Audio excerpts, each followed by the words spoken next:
3 mois de vote, près de 50 millions d'électeurs inscrits et une participation record dans l'histoire du pays.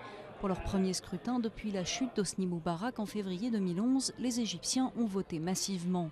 Mais une fois le vote terminé, les interrogations des habitants sont encore nombreuses.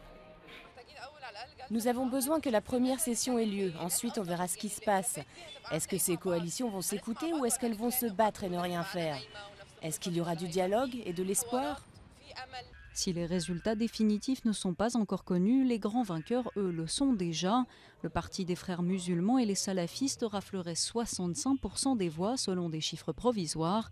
Une victoire écrasante qui inquiète notamment la minorité copte et les libéraux égyptiens.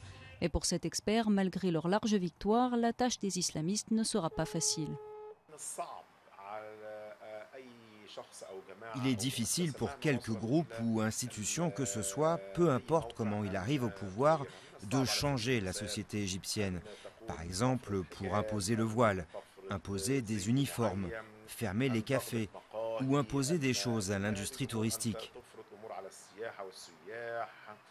L'inquiétude existe aussi au sein de la communauté internationale. L'Égypte sous Moubarak a toujours été un partenaire stable d'Israël et des pays occidentaux dans la région. Un partenariat qui n'est pas remis en cause pour l'instant, selon ce politologue. Au Royaume-Uni, l'Europe et les États-Unis doivent laisser du temps à tout nouveau régime en train de s'établir en Égypte.